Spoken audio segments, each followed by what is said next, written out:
Hello friends, welcome to power plant Guruji. इस video में हम डिस्कशन करने वाले हैं एक वीओई इंटरव्यू और पावर प्लांट इंटरव्यू में पूछे जाने वाले बॉयलर से रिलेटेड एक मोस्ट इम्पोर्टेंट क्वेश्चन के बारे में। ओके, क्वेश्चन है एक बॉयलर का हीटिंग सरफेस किसको कहते हैं और हीटिंग सरफेस का कैलकुलेशन कैसे किया जाता है। ओके, तो इस वीडियो में हम एक बॉयलर का हीटिंग सरफेस किसको कहते हैं और बॉयलर का जो हीटिंग सरफेस है उसको निकालने के लिए जो थंब रूल यूज होता है उसका ऊपर इस वीडियो में हम डिस्कशन करेंगे। उम्मीद करता हूँ वीडियो आपको पसंद आएगा। यदि ये वाला वीडियो आपको पसंद आएगा तो इसको लाइक शेयर ज़रूर कीजिएगा। यदि चैनल पर पहली बार आए हैं तो चैनल को सब्सक्राइब ज़रूर कीजिएगा। तो चलिए शुरू करते हैं। तो पहले हम लोग को डिस्कशन करेंगे एक बॉयलर का हीटिंग सरफेस किसको कहते हैं। ओके, तो नंबर 1 में क्या होगा ना, इवापोरेटर सरफेस। ये भी एक तरह का हीटिंग सरफेस है। इवापोरेटर सरफेस दो तरह का होता है, फर्नेस ट्यूब्स जिसको हम जनरली वाटर वाल्स ट्यूब्स बोलते हैं। नंबर 2 में बीबी ट्यूब्स या फिर बॉयलर बैंक ट्यूब्स। कुछ बॉयलर में बीबी ट्यूब्स नहीं रहता है, तो वहाँ पे क्या रहता है ना, इवापोरेटर ट्यूब्स या बंडल रहता है।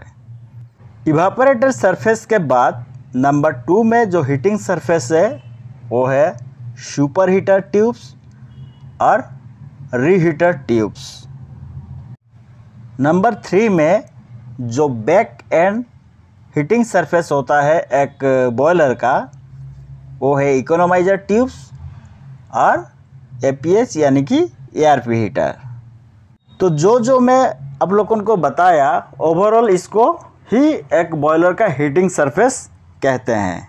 अभी हम डिस्कशन करेंगे एक बॉयलर का हीटिंग सरफेस एरिया को आप कैसे इजीली निकाल पाएंगे एक थंब रूल को यूज़ करके। ओके, तो ये जो फार्मूला मैं आप लोगों को बताऊंगा ये अप्रोक्सीमेटली जो आपका बॉयलर का हीटिंग सरफेस एरिया है लगभग उसका आसपास ही बताएगा। ओके, मतलब कि एग्जैक्ट जो वैल्यू है आपका बॉयलर का हीटिंग सरफेस एरिया वो नहीं बताएगा, लेकिन उसका आसपास जो वैल्यू रहेगा हीटिंग सरफेस एरिया का उसका वैल्यू इस जो मेथड है इसको यूज़ करके आप आसानी से कैलकुलेट कर पाएंगे।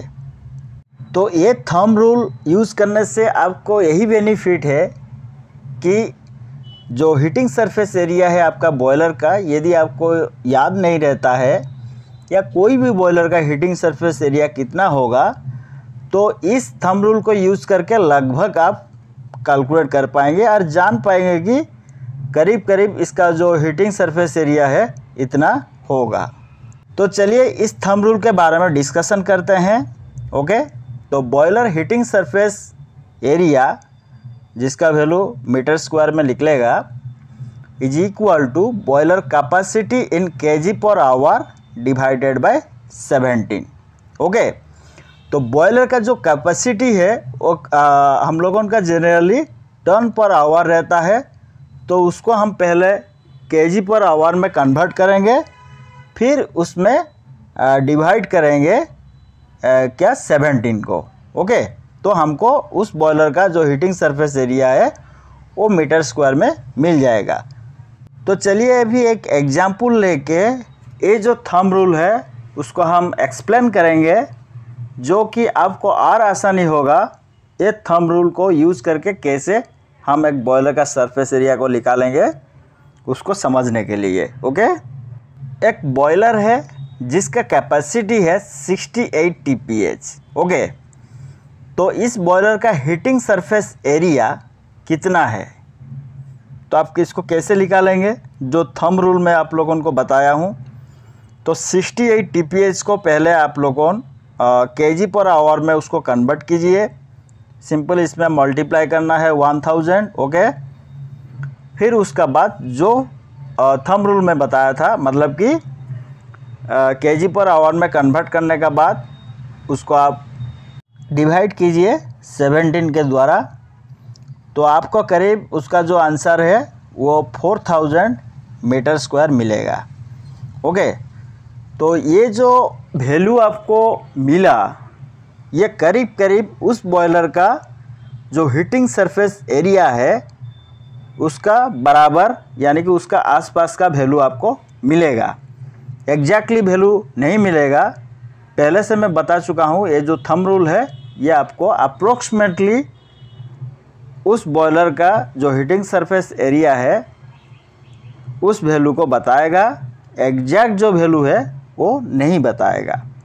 ओके, तो उम्मीद करता हूँ दोस्तों इस वीडियो देखने के बाद इस क्वेश्चन का आंसर और एक बॉयलर का हीटिंग सरफेस एरिया को आप आसानी से इस थंब रूल को यूज़ करके निकाल पाएंगे। वीडियो अंत तक देखने के लिए बहुत बहुत धन्यवाद।